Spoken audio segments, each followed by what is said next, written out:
Welcome back to Name That Valorant Price! The game show where you can win $1 million if you correctly guess the Valorant prices. Today we have little Jeff over here, super excited to be here. I don't really play much Valorant, but I play a lot of Fortnite, so I feel like I know prices pretty well. Now, Jeff, we're gonna start it a little bit easy. All you have to do is get one of these right, and you'll get $1 million. What is the price of this? A Blast X spray. Okay, so sprays, they're like not that valuable. I'm gonna go with 100 Valorant points. Ooh, the number we're looking for was 325 Valorant points. Wow, okay, that seems like a lot for that, but ooh, you're off to a rough start, Jeff. Here, let's do some weapon skins. The Reaver Sheriff. How much would this go if you bought it by itself? So it's a weapon skin for an earlier round gun. Just one weapon skin? Yeah, just one weapon skin. I think it'd probably be 1,000? Incorrect! It is 1,775 Valorant points! What? Oh, jeez. Our final question, and if you get this, you'll get $1 million. What's that? If you get this right, you'll get $1 billion! 1 billion? How much does the entire Radiant Entertainment System collection cost? Okay, so if it comes with that many skins and a melee weapon, I assume they would discount it for the bundle, so it can't be any more than like 7,000, 8,000 max. I'm gonna lock in at 7,000. Ooh, I'm sorry. The number that we were looking for was 11,900. What? Well, thank you so much for participating in this game. So far, nobody has won this game because nobody can believe these prices are real, but they're all real.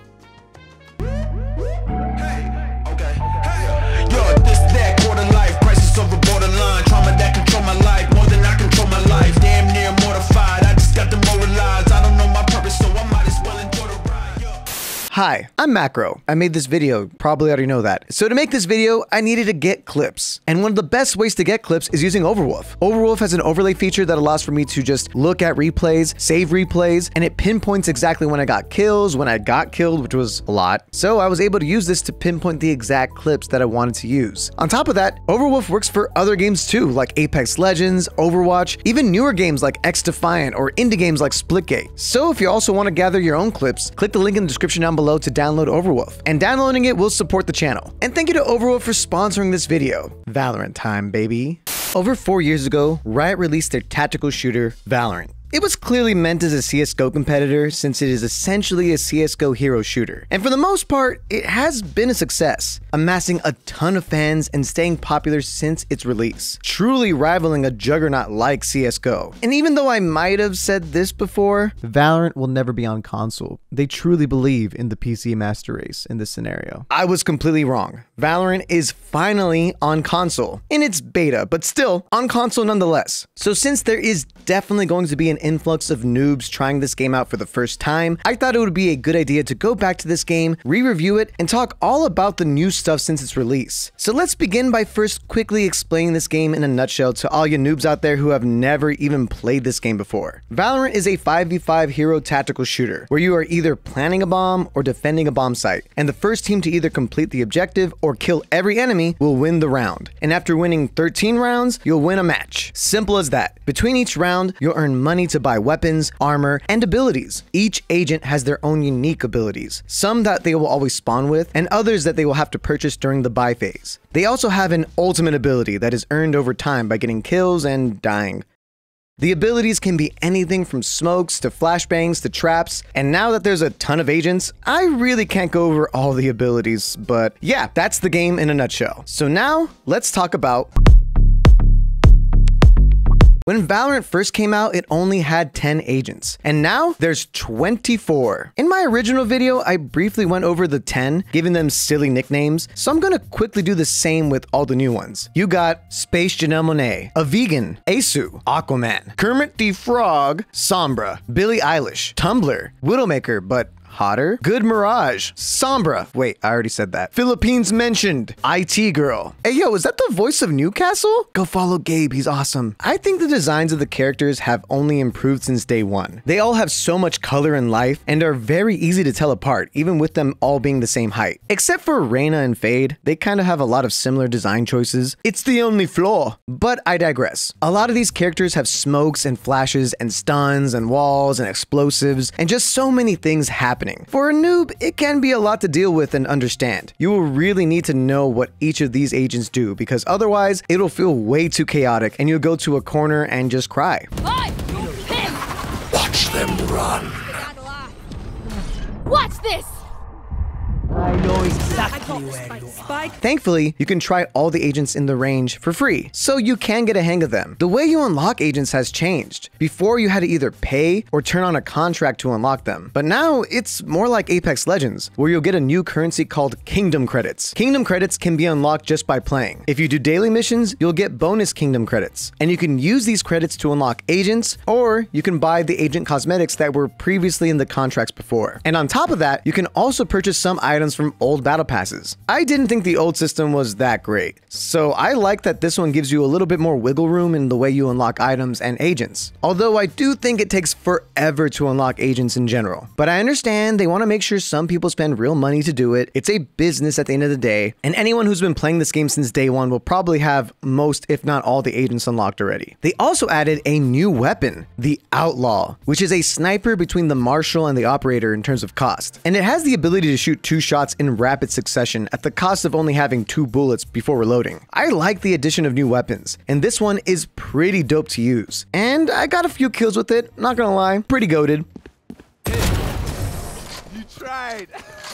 But we all know the main reason they made a new gun was to sell more weapon skins, which, yeah, we'll talk about later. There's also so many new maps. When the game first came out, there were only 3 maps. 4 on launch technically, but you know what I mean. But now there's 11. First we got Ascent in the full release, then Icebox, then every year at least 2 maps were added. You got Fracture, Pearl, Lotus, Sunset, and Abyss. I personally still love Haven, but these additions do add a ton of variety when playing. But yeah, make sure you learn these maps before trying out ranked, because a lot of them are easy to fall off of.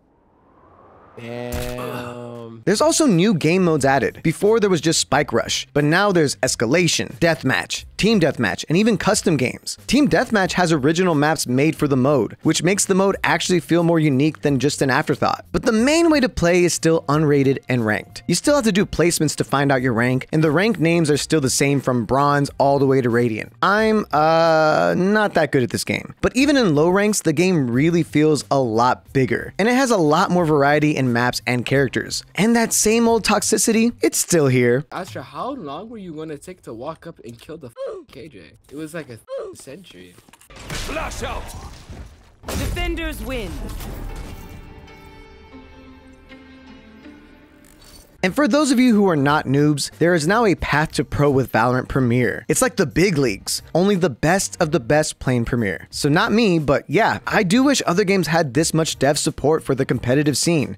The developers are consistently and constantly updating the maps, the agents, and the weapons to find some sort of balance. It's a process that will probably never end, but after 4 years, a lot has changed. If you're coming back after a while, many of the classic characters play a lot differently. So I would recommend going to the practice range and getting a feel for them, or trying them in unrated before throwing a ranked game. Now let's talk about the elephant in the room, the microtransactions. Boy, are these still a mess. Before, I talked about how overpriced the cosmetics were and how long the progression system felt, and all of that is still pretty much the same, if not worse. Like, wow, some of these prices are wild. Were they always this high? At least it looks like the battle pass has improved in terms of the quality of things they give you, but unlike Fortnite and Apex before Season 22, you can't buy the next battle pass with currency earned in the pass, so you're paying real money every single time, which is so ridiculous. This game, compared to other free-to-play games, 100% still has the worst free items. The only way to get any real drip is by spending real money. It's how it always was, and apparently how it will always always be. Normally, I do a whole pros and cons, but with re-reviews, I tend to just go over the new and give my opinion throughout, as to not seem too repetitive. You can assume that if they didn't fix my issues with the game previously, then they are still the same issues. And you can also assume that if they fixed it, that's a bonus. So you can go watch my old video if you want to see my original review, and it's also kind of a bit of a throwback. I will say though, one uniquely new issue is definitely the Vanguard system. It took me a whole day and I had to go to my BIOS just to play the game. If it was that annoying for me, I imagine it will definitely be really frustrating for other noobs. But once you get that figured out, the game functions. Overall, Valorant is still an incredible game. The core gameplay is solid. The gunplay is still hard, but satisfying once you get better with it. The sound design is great, and the character designs are even better. Although I do think the game can feel a bit ability heavy at times. Watch this! I am the hunter! Wait, I'm Here goes the party! And the main thing really holding it back has got to be the monetization. It's just so predatory and so over the top. I understand they're competing with Counter-Strike, but you didn't have to be just as bad as Counter-Strike. Besides that, I really do think this game will be here for a long time. It's proven to have longevity, and I honestly did have a lot of fun getting back into the game, even if I am really bad at this game. It's okay. And Phoenix, I mean this with the utmost sincerity. Please aim higher. That's it. So I'll be giving Valorant a 9 out of 10. Just a little bit of a bump since the last time I reviewed it. It's just held back by scummy monetization practices, but overall, the game is really, really fun.